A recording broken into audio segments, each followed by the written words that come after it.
when we're constantly working on ourselves, we're constantly trying to improve, we're constantly trying to make an impact, it sets us up to simply take advantage of what I consider really cool moments. It's not so much the destination, it's preparing ourselves to be ready for whatever comes up. And then all of a sudden there'll be a really cool opportunity. And it's like, oh my God, like everything makes sense now. All of this prepared me to take advantage of this really cool moment. And then how can I build on that and grow from there?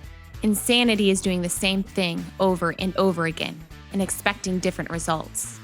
But if you're ready to level up your life and get results that truly matter in your health, business, mindset, and relationships, then this is the podcast for you. Welcome to Scheer Madness, where we have unscripted, real conversations with the world's top athletes, entrepreneurs, and coaches. Discover real-world and tactical advice from the best in the business. Let's go. Hey everyone, welcome back to another episode of Scheer Madness. I have a badass guest here coming on the show today who just launched his new book. We're going to be diving into my good friend, Yoon McDevitt. He owns DLDNation, which is an online fitness and nutrition coaching company that's educated thousands of people on getting fit, staying healthy for the rest of their lives. We're all about that. And he is a former D1 athlete for the University of Georgia and holds an MBA from the University of Oregon. I never know if I can say Oregon or Oregon. It totally counts. You can say it both ways. In addition to being a fitness coach, Yoon is practicing as a life coach, and he's just all around an incredible human. I went on his podcast, I think it was a couple years ago. I feel like time has just flown by so fast. Time flies. I think it was maybe a year and a half or so. I'd have to go back and look, but you were so nice to come on my show. Yeah, it was amazing. And I'm honored to have you on my show here today and talk all about mindset, motivation, and your own journey that you've walked through to get here. Don't we all? And it's been a fun journey. It's been super rewarding and fulfilling. And I get to do cool things like hop on a podcast with you, Rachel. And thanks for having me on. Yeah, it's awesome for sure. I actually had my brick and mortar practice for a long time. And earlier this year, I went fully virtual so I could work with more people. And it's been one of the best things ever. I will say love-hate relationship, definitely, with working from home, but to be able to podcast and create and also coach people, I know you can definitely relate to that. It's one of the greatest gifts that I know that I've ever been given and called to. So it's going to be fun talking with another coach just about what you've walked through, because I can imagine, to become a coach, fitness, nutrition, a life coach, a lot of the things we talk about with our clients have typically came from at least what we've walked through. It's very different than going to school, going to college. And I went to Baylor for nutrition and dietetics, and I learned a ton. But most of everything that I even do today, even with healing the gut, really came from my own experience with really walking through that. What do you feel like for you on your own journey have you walked through that has really, really helped you the most as a coach? That's a fantastic question. It's also just a comment on the topic of going through challenges ourselves and coming out the other side and then being able to turn around and help others through similar challenges. That's the payoff. And when I find myself in a challenging situation, I try to perspective shift into, okay, how will me getting through this, how will I be able to turn around and help people? And that's what I try to do in a life coaching capacity as well. Anytime I have a client who's going through a dark night of the soul, quote unquote, or the dark forest that's in every fairy tale, I'll always try to impress upon them that, hey, once you get through this period, you'll be able to turn around, help others, help your team, help your family, help your kids. And so I think that's the payoff of going through these challenging periods.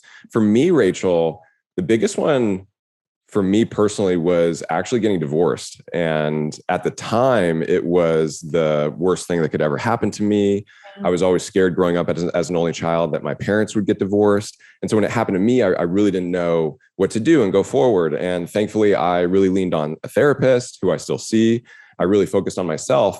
And that helped me not only heal, but then be available for when I met my amazing wife, Dala, and we met in the gym, which may be obvious because we're both coaches. But what happened when I got divorced was so devastating. And in hindsight, I am so grateful that it happened because it allowed me to be single, meet Dala. And that was really the impetus for me healing myself and going on a self-love journey, which I think is a fitness journey at the end of the day. And for me personally, that's the one that I always kind of go back to of there was sort of a BCAD to me, like before my divorce, after my divorce, and being a different person who then turned around and was able to help people. That's super interesting. And I feel like that's very common for a lot of us, especially coaches or really anybody where we go through something that we feel like is the worst thing that could have ever happened to us. That was me, even in a relationship at a certain point as well. I can relate to that. But also even like with my gut issues where I felt like, I remember days literally saying like, why is this happening to me? Like, please God, like this is a dream. This isn't real life. I seriously remember having those thoughts. And although that pain was something that like we don't want to walk through, it ended up being actually one of the best things ever that had happened to me. I wouldn't have been able to build my business. Rachel Scheer Nutrition wouldn't exist. And I wouldn't have been able to help as many people if I didn't walk through what I had walked through. And to your point, I even walked away from a relationship where I was almost going to get married, all of that. And that's actually what prompted a lot of my own healing and self-love journey and really understanding, my own shit and trauma that I was bringing literally into everything. So I think it's just such a great affirmation of how sometimes what we think is the worst thing that's ever happening to us ends up being one of the best thing that ever happens to us. So pain isn't always a bad thing. And I think we know that very well, especially in the world of personal development, like a workout, right? A workout is a good pain that you go through and there's a benefit from it. But even sometimes to like major life events, like a divorce, like a breakup or health issues even. Do you, in hindsight, does that reinforce your belief in God? Because you had to just kind of trust him and trust the process through your gut health issues. Mm-hmm. You get to the other side and it's almost like, oh my God, I'm so grateful. Like, thank you for putting me through that. Does that now inform your future when you hit new challenges? Or you're like, oh, hey, here we are again. Like, let me just trust God here. Yeah, I love that question. And 100%, being able to look back and being like, God, I didn't understand this at the time, but now it makes 100% sense because if I wouldn't have walked through this, I wouldn't be the person who I am now. And I wouldn't be able to use my God-given gifts and talents if I hadn't walked through what I had. So I know you can definitely speak to that and relate, of course. But kind of coming back to fitness and nutrition, what would you say has been like one of the toughest things that you've had to overcome on that journey, right? Because I know there's a lot of different things that we struggle with when we're wanting to lose weight, when we're wanting to even build muscle, but just heal in general. I think there's a lot of different avenues we can talk about when it comes to health, and we tend to put it in a box of just lose weight, build muscle, but we know it's so much more than just that. And there's a lot of things that can really, be tough barriers for us to overcome. I know for some people it is their negative self-talk. For some people, it could be comparing themselves with other people. What would you say are some of the things that you've had to really overcome on your own fitness or even health journey? Of course, the imposter syndrome, what I refer to, and I've copped this from Ariana Huffington. She calls it the obnoxious roommate that we all have in our brains. Mm-hmm. Definitely trying to quiet that voice because I don't think it ever goes away. Comparison, of course, and I have hacks for that in my book, LOL, that I'm trying to not only use for myself, but teach to others so they can use it in their lives, because it's something we all face as humans, as you know. The biggest challenge for me is I used to be a cardio bunny, basically.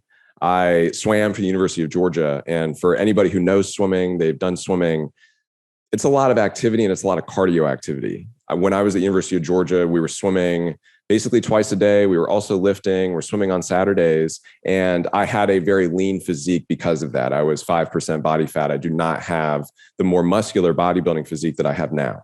And so similar to, I think stereotypically, a lot of women who are, because like my wife, Dala, she used to run marathons. She was big into running and fell victim to the mentality of, oh, I ate off of my diet this weekend, so now I'm going to punish myself with a ton of running. And growing up as a swimmer, I wasn't really taught how to maintain my physique outside of all of that tonnage of practice and cardio that I was doing. And so the biggest thing for me was getting over that hurdle that I think a lot of us do is, man, if I stop doing all of this, am I going to get fat? Are my muscles going to go away? versus educating myself, because I was a liberal arts major and then got my MBA from the University of Oregon, which specialized in sports marketing, which helps us now with what my wife and I do. But it was really learning about lifting and how I could make more gains in a shorter amount of time and get a physique that I was proud of with less work. If you had told me when I was at Georgia that I would only have to work out 4 to 5 times a week for an hour, and I just had to focus on my eating and make sure I get 10K steps and stay hydrated and get good sleep and all that good stuff, I would have been like, you're crazy. There's no way I can do this. And so the biggest challenge for me was getting over that hump, getting over that hurdle of kind of understanding that less can be more. Yeah. And there's a lot to even speak to that. Even I can imagine about just like self-love, right? In those two different mindsets that we can carry. And I think a lot of us, when we get started on a fitness, a health journey, we have really great intention, but very often it can be coming from a place of shame, coming from a place of not enough, right? And that's where I think a lot of that punishment mentality really, really comes from, of like, oh, you didn't do good enough. Now I need to punish myself. And it's really trying to shame ourselves to fit, shame ourselves to health. And it's the most backwards thing if we really, really think about it, because how can we punish ourselves to health? How can we punish ourselves to feeling like we're the best version of ourselves? Like that does not exist. So I've been there, and I know so many of my clients have been there as well too before, where it's just like tons of restriction, punishment mentality. I'm not good enough. And over time, that just eats and eats away at you until you get to like this breaking point. Either you sabotage yourself on your diet, your workouts, and you're like, I can't do this anymore. For me, that's where a lot of my gut issues even started, because I was pushing myself to the extreme physically, diet. And I was coming from a place of, I need to be perfect, having a very perfectionist type mentality. And that ultimately ended up causing health issues, which was the exact opposite what I felt like I was trying to attain. But a lot of that really came back to my mindset. What would be the parallel shift though? So instead of kind of this punishment type mentality, how have you been able to harness more, let's just say like an abundance type mindset, a strength-based mindset of like, hey, this is me trying to be the best version of myself, and trying to not just have like a healthy body, but a healthy mind in the process of all of this? First off, I completely agree with you that there are these inherent challenges when we are, depending on the fitness modality, training for a sport, training for aesthetics, training for a certain type of physique. And for me, what really helped my mindset was getting into more of a long-term journey and thinking, how could I maintain this for the rest of my life? Because with my swimming background, it was always, there was a next swim meet 3 months from now, 4 months from now, 6 months from now. Okay, we got conferences coming up, et cetera, et cetera. So like so many athletes, when I graduated University of Georgia, I'm like, what now? What do I do? And I agree that a fitness journey at the end of the day is a self-love journey. And once I started to figure that out, that it really isn't about the muscles. It really isn't about the physique. For me, it was tying it to grandparents that I had. And my 4 grandparents, 2 of them had a really hard time towards the end of life. And 2 of them were actually okay. They didn't really need all that help towards the end of life. The main difference, as you could probably guess, is 2 were actively working out. My dad's parents were actively going to their gym, the YMCA, 3 times a week into their 80s. And so seeing that and seeing my other set of grandparents who didn't take care of themselves and having the hospital bills, et cetera, it started to click to me that it's not about the competition. It's not about the physique. Like, yes, the muscles are great. And I have noticed a difference between how I'm treated, mainly by males, which is the joke, right? Like so many guys get into bodybuilding to impress women. And it's really the guys that are like, hey, bro. So I've noticed that difference and I enjoy the difference. But outside of that, my main focus is to avoid the maladies that have affected previous generations in my family and affect so many of us, in this country. I think it's the stat is by 2030, 50% of Americans are going to be obese, not just overweight. And so really tying it to how can I take care of myself long-term versus maybe the expectations that I put on myself as an athlete or the expectations that I think are put on us by the media and the paradigm within we live. Yeah. And I know a lot of that comes back to comparison, which I want to talk about here in a minute, because I want to hear all about how we can hack the comparison game or win the comparison game, which you talk about in your book. But yeah, that's been, I think, one of the biggest battles of having to overcome that mental barrier, of course, and really thinking of like long-term wise. And for me now, every time I'm doing something for my body, for my health, I really look at it and I ask myself the question, what is the most loving thing that I can do for myself? And that actually looks different on very different days. So there are days where I am just burnt out. I am exhausted. I didn't sleep very well at night. I maybe have some relationship struggles that we all do from time to time. And I have to really ask myself the question, is the most loving thing I can do for myself to make me get off my ass and go work out? Or is it actually maybe allowing myself to rest? And I even get questions all the time of like, should I have a rest day or should I not? And ultimately, when we go on a health journey and we're able to tap into what's going to be the most loving thing for us, we get the answers most of the time. We know what is going to be the best thing for us. It's kind of like pizza, right? Or eating shitty food as well too, like food that doesn't love us back. There's times where it's like, what is the most loving thing for me based off of my journey? Where at times it may be like, I'm going to freaking have that pizza. And then there's times where it's like, you know what? My gut's a mess. My hormones are off. I have massive inflammation in my body right now. The most loving thing for me is going to be to not eat that pizza.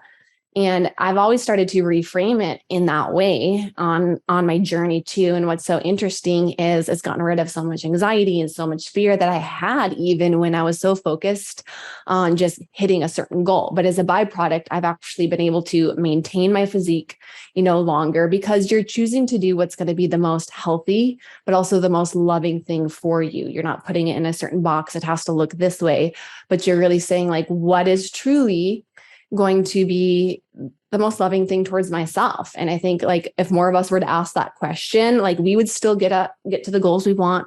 We would lose the weight, even build some muscle too, because part of that is the workouts, the food that we put into our body, but it's also a lot of those daily moments, and it's going to look different on very, very different days. So I love that you speak to that in your own journey. And, but I will say comparison has been a tough one for sure for me. I think any woman and guys too, guys definitely deal with it, but especially now that we're in such a social media world where everybody is showcasing their highlight reel, the best of the best. Like we've all been at fault for comparison. So first question I have is, do you think comparison is always a bad thing, or can it be good?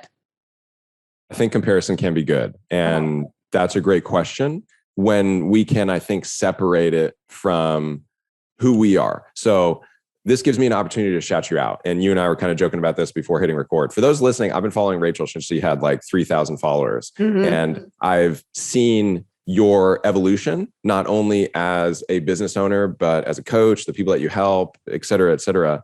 And I may, to answer this question, compare myself to you at times, because you've been able to maintain relatively the same physique aesthetically over the entirety of I've been following you. Like maybe subtle differences here and there, but you've been able to maintain. A bigger butt now.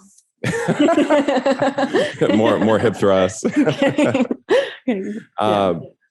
But I may compare myself to you as a motivator or as something to inspire me to listen more to my gut and eat more of the foods that are going to make me feel better. For instance, it was my birthday this month or last month. Today's September 1st, but my birthday was August 17th. Dala's mom, my mother-in-law, is an amazing cook, amazing baker, and I have a horrible sweet tooth.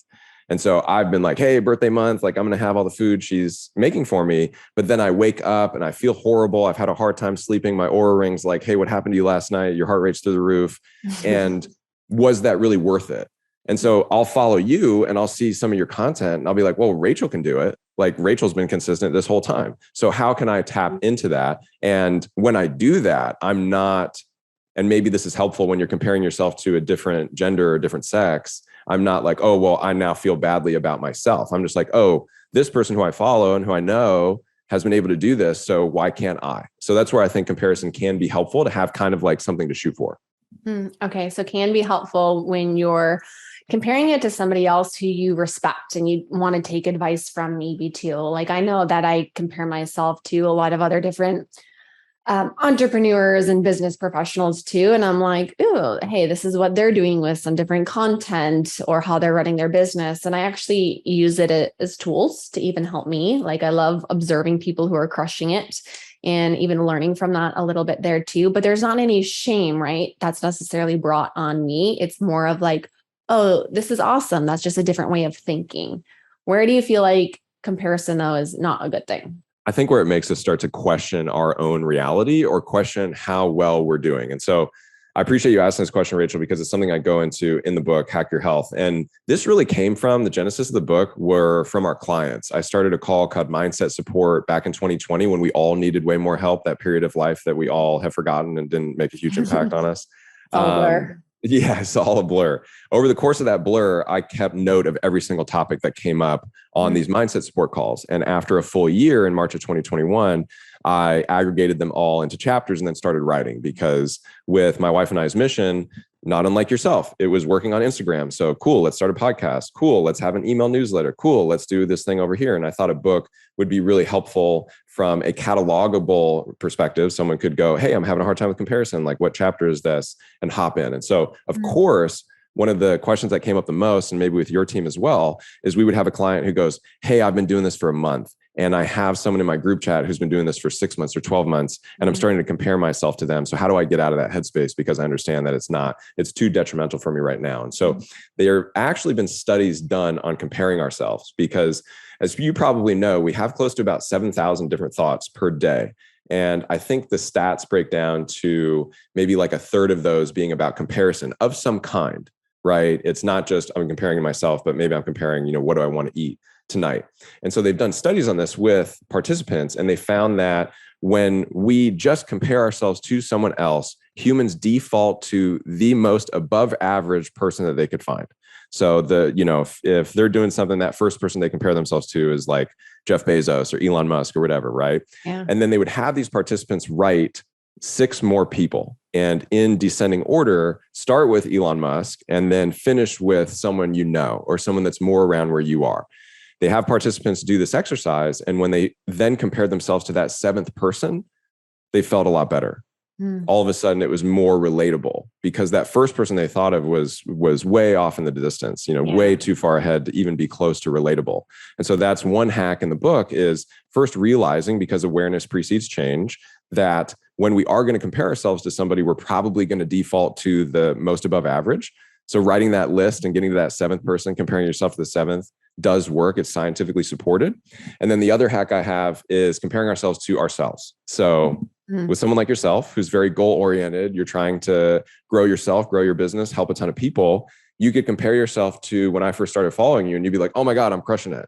Right. Sure. Or compare yourself to the person a year ago. You're like, oh man, I'm doing a way better job. And when we are constantly trying to improve ourselves, that's the best comparison we can do. And so when I coached clients through the comparison game, I always suggest, hey, compare yourself to where you were a year ago, 2 years ago, 5 years ago. And even for somebody who's just starting on their journey, they may say, well, how am I going to compare my day 1 to day 10? Like I'm on day 1. My argument would be compare yourself to when you didn't think about hiring a coach. Compare yourself to when you weren't even thinking about fitness. And now you've progressed to where you've actually hired a coach, you started your protocols, and you're like in it to win it. So I think when we're striving for greatness, we can always compare ourselves to ourselves. 95% of your body's serotonin is produced by the bacteria that resides in your gut. And this explains why when my gut was a wreck or when clients come to work with me at Rachel Scheer Nutrition, they don't just suffer from things like bloating, constipation, diarrhea, but they also have symptoms of anxiety, depression, and brain fog because our gut and our brain are highly interconnected. And as Hippocrates says, all disease begins and ends in the gut. And this is the exact reason why I am so passionate about taking a functional, root cause-based approach for any chronic health condition, gut issues, mental health illness, autoimmune conditions, stubborn weight loss, you name it.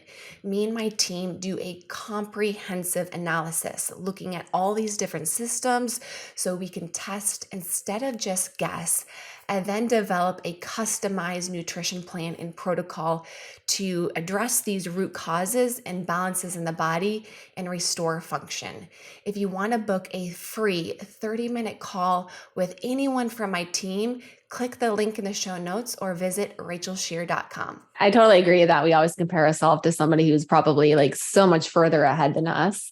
I definitely do that, but I kind of like comparing myself because that's what I'm strive to. But I think that's like what we talked about the first time around. It's not putting shame or anything like that on me. It's just like something that I want to strive to achieve ultimately in my life versus looking at it more from like my own inadequacy overall there. And that is interesting because I even have had clients before too who worked with me and have been like, well, I'll never be where you're at and I don't look like you. And they'll even start to compare themselves to me. And I'm like, whoa. For number one, I've been doing this for like 10 years lifting weights and everything for like a long time. And I was like, and you're how far along? And I was like, you can get to that place. Now your body's going to look very different than my body because we're different humans.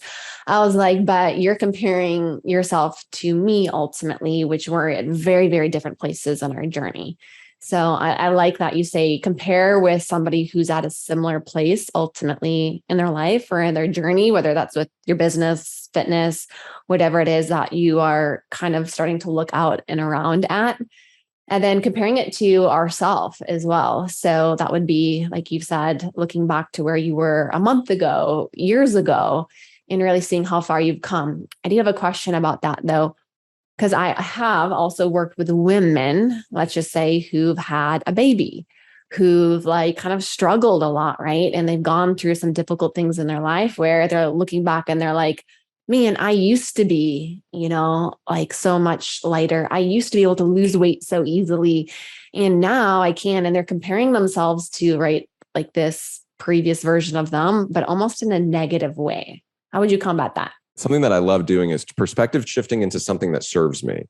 And it takes reps, just like comparing ourselves to ourselves or the person that's more like us. It takes reps to do this over and over again. But as we start to do that, I've noticed in my brain that I immediately start looking for, okay, what's a positive here, like anywhere within that. So some of the examples that you brought up, Rachel, that woman who has a child, and I totally understand all of a sudden you feel like you have to lose this baby weight. Getting into the gym is going to be a little bit more challenging. However, if I'm in those shoes, I might perspective shift into, oh my God, how amazing is it that my body was so healthy to bring in new life. And I get to be a mom and experience that whole journey. And everything that I've done up to this point has allowed me to have this healthy baby. And as you well know, not everyone is healthy enough to be able to bring new life into this world. And so I totally understand the whole, oh man, I mean, Dala's doing it as we go through IVF and we've done multiple surgeries, both of us. And Dala's always like, oh my God, like now I have to sort of like fight back and get my body back. And so I totally understand that perspective, but trying to shift into a thought that better serves us. Even the person who you brought up, someone who is getting older and they're like, oh my God, my metabolism's slowing down. This isn't as easy as it used to be. Totally understand that. But I might shift into how much wiser am I? Oh my God, I've joined this amazing team and Rachel's, this is much better than I would have been 10 years ago, 20 years ago. And it's also, I think last thing I'll say is being grateful for this vessel that carries us through life, regardless of, where we're at. And if we're older and it's taking a little bit longer to get the weight off or whatever the case may be, still being grateful and moving into that attitude of gratitude, if you will, of, hey, it may not be perfect. Because I would argue, and a lot of bodybuilders too, like how many do you see on stage and maybe even yourself when you've competed, been like, someone's like, oh my God, you look amazing. And in your head, you're like, oh, well, there's one thing out of whack, or like this ab wasn't in the right place, or like this muscle wasn't popping. So I would argue that I don't think we're ever fully 100%. Never. I'm in love with my body.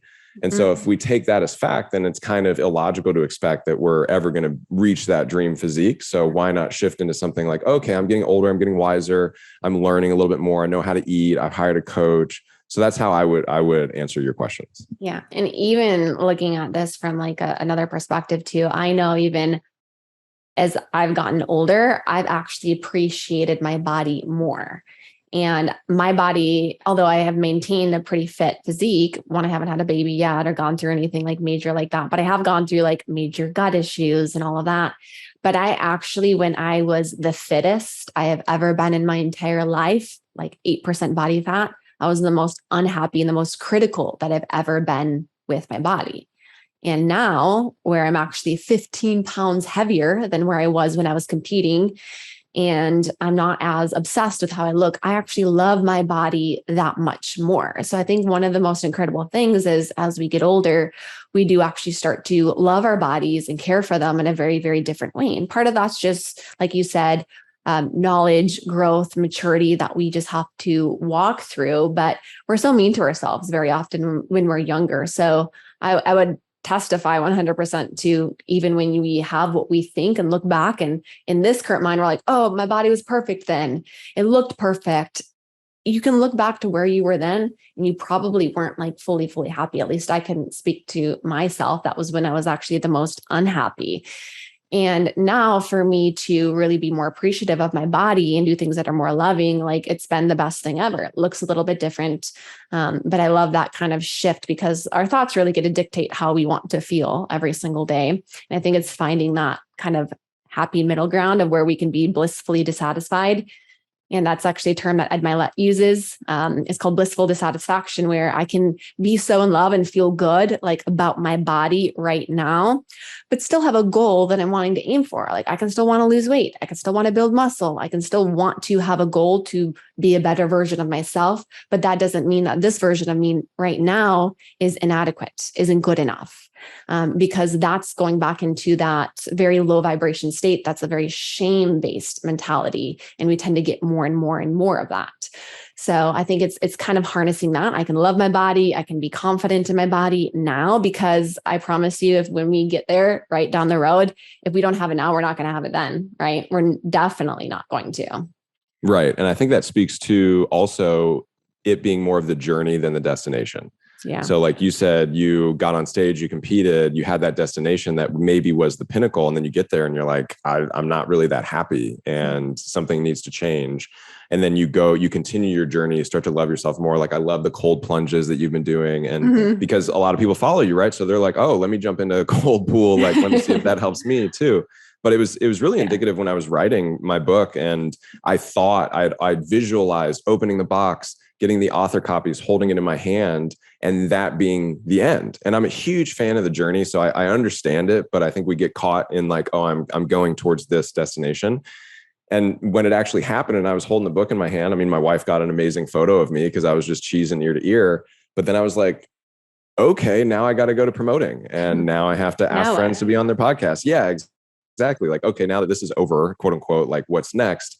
And it's really just that one step on the journey. And I think in my life, and maybe in yours as well, Rachel, when we're constantly working on ourselves, we're constantly trying to improve, we're constantly trying to make an impact, it sets us up to simply take advantage of what I consider really cool moments.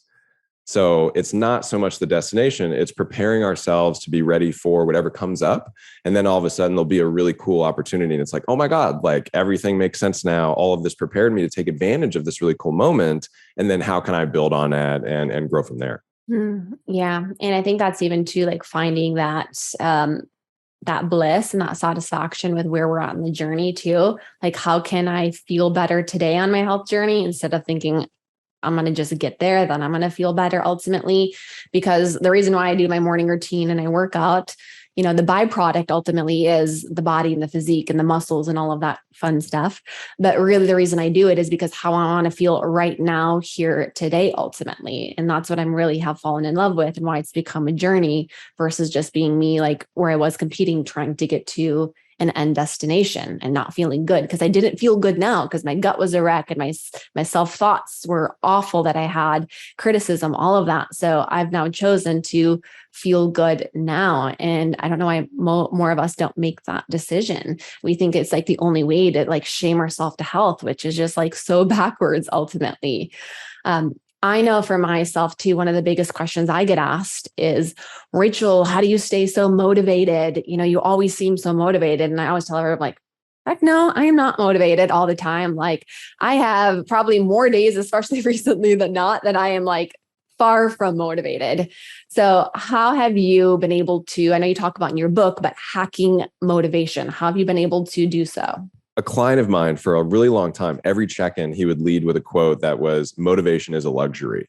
And I would just, every time he checked in every week, I would stare at it and try to understand it. And then finally it hit me that sometimes we are going to be motivated, and that's awesome. It's a luxury. And sometimes we aren't going to be motivated, but ... we can still do those hard things. And so if we've proven that motivation is kind of a fiction or a figment of our imagination, if you have it, great, you can do it. But if you also don't have it, you can still do it, because how many people listening aren't motivated to go to work on Monday? They still go, right? Mm-hmm. So if motivation isn't the answer, what is?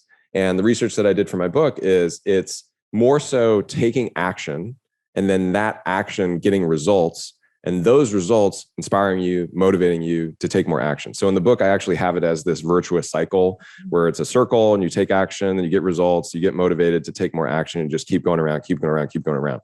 And that's honestly what psychiatrists and those who deal with and work with people with mental health issues, those people who have the crippling anxiety and they have a hard time getting up, the answer is always just try to do one thing. Like just try to get out of bed, take a shower. Like if you do that, that's a huge win. But a lot of times those people will get up, take a shower, and all of a sudden they're like, hey, I'm up. Like I feel good now. What's the next thing that I can do? And so at the really base level, it's just purely taking action. And that could be, for somebody on a fitness journey, going for a walk. It doesn't have to be going to the gym all the time, but that's how I've been able to hack my own motivation and then try to teach it to others. Yeah, 100%. Action creates motivation, which creates more action. I know that's something I've definitely spoken to before. And I even tell a lot of my clients who are like, I don't have time to work out. I say, what is the minimum amount of time you can dedicate to working out? And sometimes I've had a client say 15 minutes. And I said, all right, you got 15 minutes. You're going to go walk for a walk for 15 minutes. You're going to go move your body in some way, shape, or form for 15 minutes. And that's all you got to do. Can you do that? And they're like, yeah, I could do that. And guess what always happens? They start to move their body. Then they start to get a little bit of motivation. Oh, this feels really, really good. And then it grows from there. So, it works definitely every time. And an affirmation that I've used for myself when it comes to moments that I don't feel like doing something is I tell myself, act in spite of thoughts, feelings, moods, and emotions. Because if I only ever act when I feel like it, I'm never going to get to the results that I want, because there's going to be a lot of days, more than not, I tell my clients, but more than not, we're not going to feel like it. We're not going to feel like going to the gym, working out, waking up early. I never feel like jumping in that ice bath. I promise you. Everything in my body before I get into that like 37 degrees, freezing cold water where I think I'm dying is like, no, just let's take a hot shower. Let's just, but I do it and I feel amazing after every single time. So I love that you mentioned action piece first, especially when it comes to motivation, because I think we tend to do the other aspect. We look for motivation in order to take action. I'm sure it's such a profound thought for your clients to hear that you struggle with it as well. Because I've told clients sometimes, I'm like, yeah, I'm not motivated, but I'm still going to the gym. I'm not motivated to hit my macros, but I'm still doing that. And a lot of times I get responses of surprise. And they're like, really? Like you don't have motivation all the time? And it's like, no, not at all. It's just, I've had these reps over and over and over again. And I have to credit growing up a swimmer, because 5:30 in the morning, I was jumping into cold pools from California to Texas to Georgia.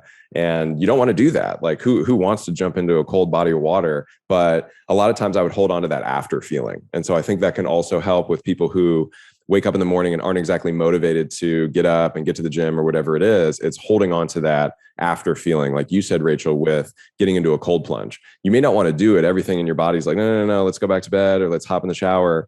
You do the cold plunge, and afterwards you're like, man, that was great. That felt amazing. Mm-hmm. And there are so many studies, right, on delayed gratification. And so really tapping into that to gain motivation. And then again, with reps over time, compounding interest, it gets easier and easier. Yeah. And I don't know about you, but every time I don't feel motivated and I don't take action, let's just say like I'm exhausted, I'm laying on the couch at the end of a day, and I know I probably should go move my body because I've been in a chair all day staring at a computer screen, talking to people, but I know that I should go work out, and then I don't.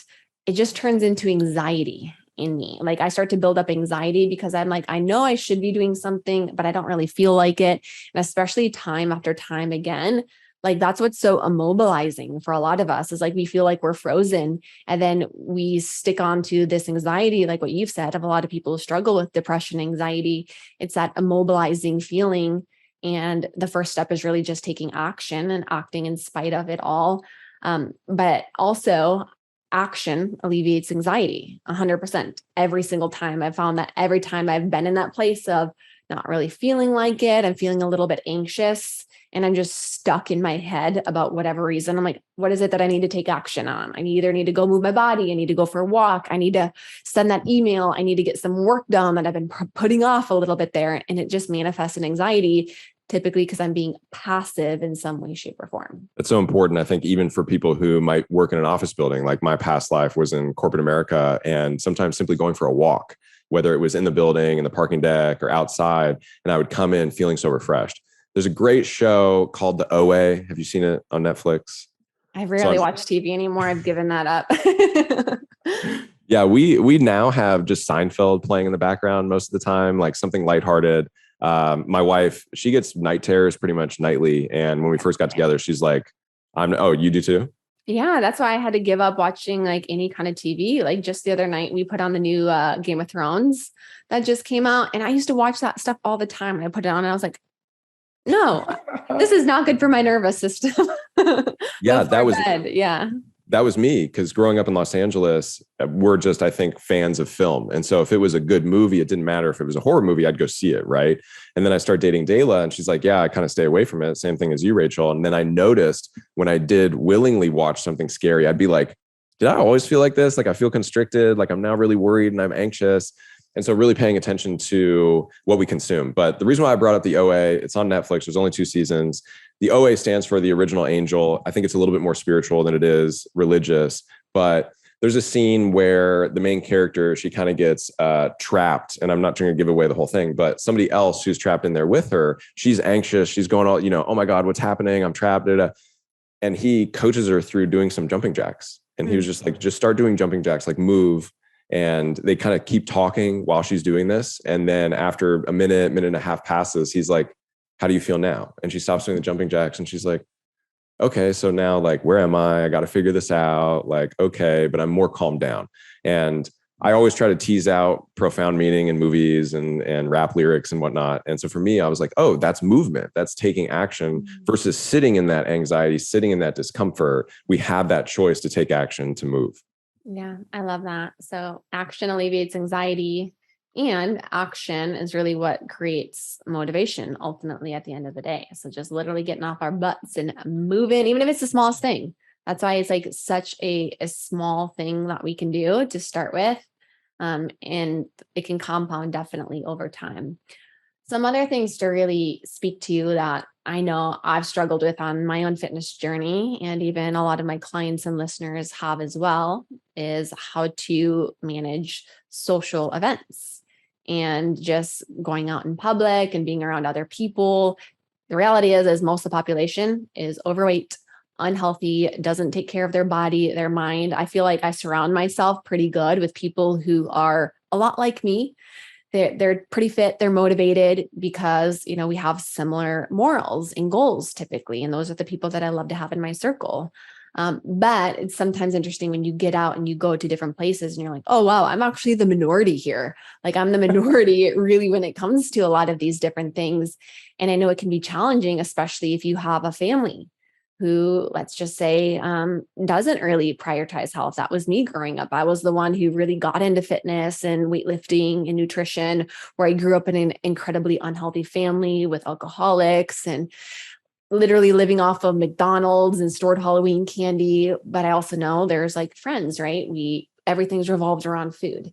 And a lot of shame can be brought on to us, in a lot of these social situations. Like, come on, just have a little bit, try a little bit, or and it's really, really difficult. I think that's where most of, at least I know my struggles have came from, especially when I had gut issues.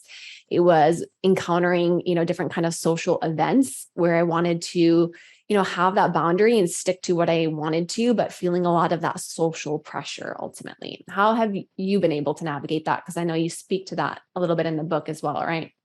Amazing question. Yes, I do. First, I want to ask you the question, Rachel. That amazing group that you now have, that amazing community, when you started your journey, did you have that same amazing community and people around you?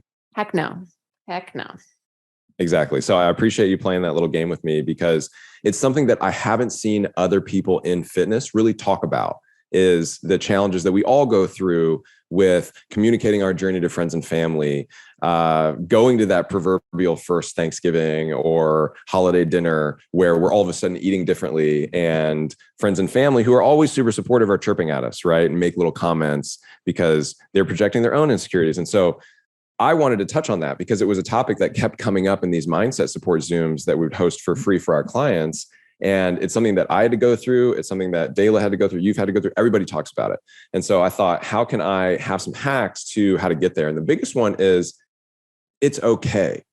We're going to lose some friends along the way. And that's okay. Not everybody is going to understand our journey. But if we can treat them with compassion, with love, and what I go into in the book a lot is simply sharing our journey. Sharing, this is why I'm doing this, and this is what it's doing for me. And I'm not going to broadcast it onto you, but I just want to share my journey. This is what I'm doing. And maybe adding like, thanks for the support, or really appreciate your support. For instance, when Dala and I first started posting our journeys on Instagram, my parents, I'm an only child and my dad was a serial entrepreneur. And so he sort of got it. And my parents were always kind of cheering us on the sidelines. But famously, and everybody's great now, but Dala's mom and sister were planning an intervention to stop her from posting herself on Instagram, to stop her from this thing that she was doing that was weird. And thankfully, fast forward now, Dala's sister's been a client. Her mom actually works with us and she has a role in DLDNation. And so everything's worked out great. And that's something else I talk about in the book, which is as we take better care of ourselves, as we start to love ourselves more, it's the entire ecosystem, right? Like you said, it's the friends, it's what we're watching, it's what we're reading, it's what we're consuming, it's what we're eating, it's what we're doing with our personal time. And it makes logical sense that if you start at point A where you're not doing any of those things, but you're trying to get to point B, your reality is going to change a little bit. There are going to be some different people around you. And I think we oftentimes fear losing those people who have been with us from day one without thinking that maybe losing them for a little bit of time opens us up for this amazing community that you were talking about and meeting these amazing people that have now supported you. And I'm sure you've had people who may have not supported you at day one come back around and be like, hey, Rachel, I get it. And knowing you've probably always been nice to these people, just sort of like let the crazy comments go and be like, well, hey, this is what I'm doing. Like, it's all good. And then they eventually come back around. And so sharing our journey, talking about our truth, understanding also, this last thing I'll say is, are you familiar with the crabs in the bucket analogy? I think I've heard it, but I want to hear it. So they've actually studied this. It's called crabs mentality. But being in Texas, crawfish boils and other sort of shellfish, crabs, you don't have to put a lid on a bucket full of crabs because they will pull each other down. As they're trying to get out of the bucket, the other ones will pull them down. They're not trying to be malicious. They're just also trying to get out of the bucket. And we see that happen in humans. For instance, when one goes on a fitness journey, the people around them are those proverbial crabs. And they may say something snarky, or they may make a mean comment, not with the intention to hurt, but simply they're also trying to get out of the bucket. And they don't know how to do the things that the other person that they may be dissing, for lack of a better term, is doing. And they get fearful that the Rachel Scheers of their world are going to leave and become so amazing that they have no use for these people. And most of us aren't self-aware enough to understand that we're projecting these insecurities on other people. And so I think they're great chapters. What's funny is, as you can probably know, you talk about these things, and you want to do it in a very calm, compassionate manner. And so I actually had a Facebook group for this book while I was writing it. And they helped me pick out the cover. They helped me with the chapters. And I have about 400 people listed in the front as thank yous. But this one chapter about social friction and like dealing with your, the comments that you get, I took a PDF and put it in the Facebook group. And I was like, everybody here knows what I'm talking about, but I want to make sure I'm saying this in a nice way. And thankfully, there were a few people in the group who read through the whole thing, edited it, and they're like, hey, take out this word. If you don't use this word, it's a little bit nicer. So I reworded it, rewrote it, popped it back in the Facebook group. And the comment that made me run with it was, this feels more like DLDNation. This feels more like how you guys coach. And so I was like, awesome, done. That's the chapter in the book. I love that, because it is something that we all are going to encounter. Anytime you try to grow in some way, shape, or form, you're trying to literally step out of this current space and environment that you've been in. And the people that have been around you in that current space that you're in have been what's comfortable to that version of you. And it doesn't mean a lot of them won't go on that journey, with you, and it'll look different at different times. But I can honestly say, like, most of the people who I was friends with when I started my fitness journey, because I started it in college, actually, I was a sorority girl. So I was partying, I was drinking, I was doing all of that. And I pretty much lost most of my friends in college. They kind of viewed it as all you care about is, the fitness and this kind of stuff now. But actually it was because most of our friendship revolved around partying and drinking. And it was like, what else do we really have in common now? Not a whole lot. And that was something that was, of course, difficult, but the best thing ever for me, because now I've been able to cultivate other relationships along the way. Doesn't still mean I haven't encountered social friction. Like I said, when I had gut issues, people wouldn't understand. And I had to really accept the fact that they're not going to understand.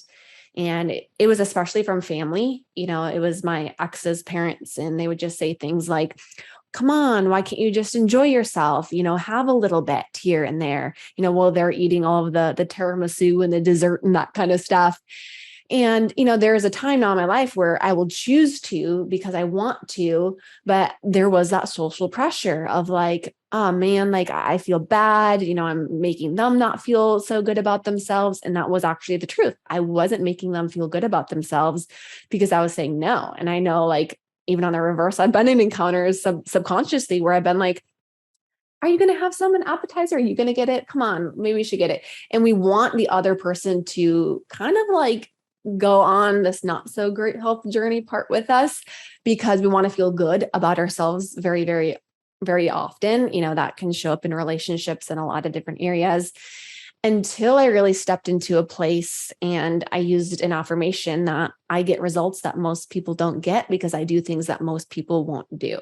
And once I cultivated that affirmation and I used that to go out, I started to actually take pride in the fact that I was the one who was ordering something that was healthy, that wasn't getting a drink. And not saying that I don't ever do that, but if I had a specific goal that I was trying to aim for, and I was choosing, hey, I want to be in integrity with this goal, and I made that decision, I would use that affirmation. And actually, you could say it's a little bit of like an entitled type affirmation, but it worked really, really great for me in that moment to be like, I get results that most people don't get because I do things that most people won't do.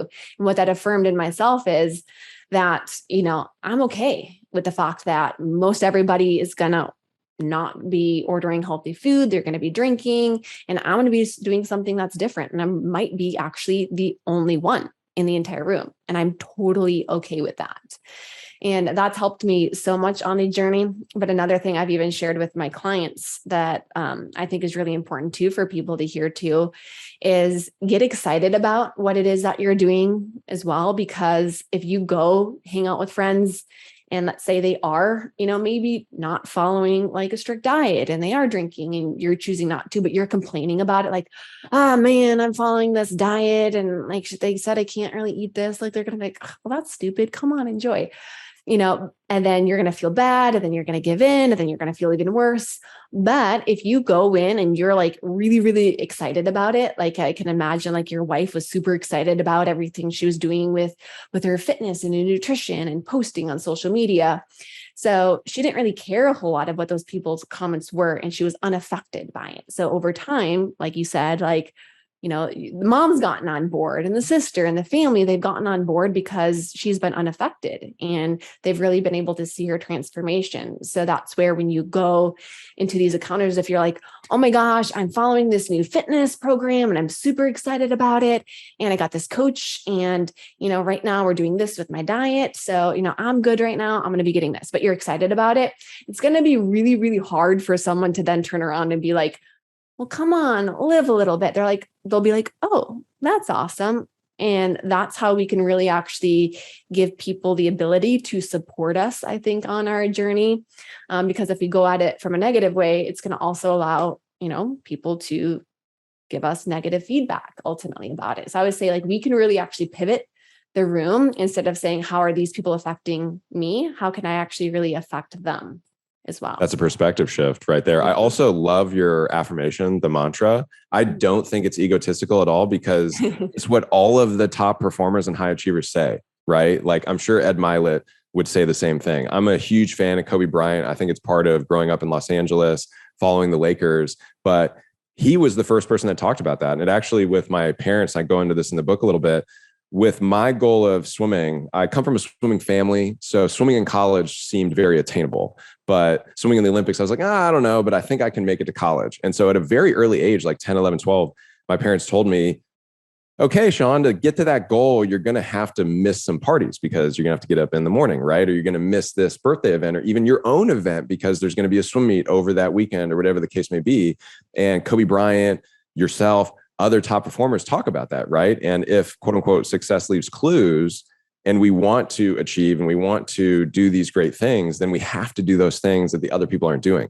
Going back to that stat I mentioned of by 2030, half of Americans are going to be obese. So you can argue that half of America, if not more, are not doing those things. And so if you can just wake up and jump into a cold plunge and do that one thing, you're going to be so much more ahead of people who aren't doing it at all. I'm in my own little world over here. This little oasis with my cold plunge. We got the whole squat rack, everything. It looks amazing. Like, it definitely inspires me, for sure. Yeah. So it's our little paradise here. But this has been awesome, Sean. I really need to check out your book and read it, because there's so much helpful material in there. Where can people learn more about your book, follow you on social media, follow your podcast, all of the awesome stuff that you're doing? Well, I truly appreciate you having me on, Rachel. And for those listening, if you didn't already know, Rachel is the real deal. And thank you so much for allowing me to come on your show and have such an amazing conversation. So Hack Your Health, my book, is available on Amazon. It's both available in paperback and Kindle. It's still, I think, 99 cents as of today for the Kindle edition, because we're just trying to get it out there and have and help as many people as possible, have as many people as possible read this. You can also find me on Instagram. I'm at Fitness Shaman. Yes, there are 3 S's in the middle of that. That's probably the best way to connect with me. And then if you want to find out more about what my wife and I do with DLDNation, that's DLDNation.com and at DLDNation on Instagram and TikTok. All right, you guys, be sure to go check out his new book, 99 cents.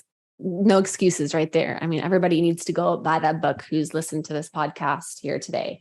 So thank you, Sean, for coming on the show. It's been amazing, as always, to chat with you, go a little bit back and forth here. And you guys know the drill.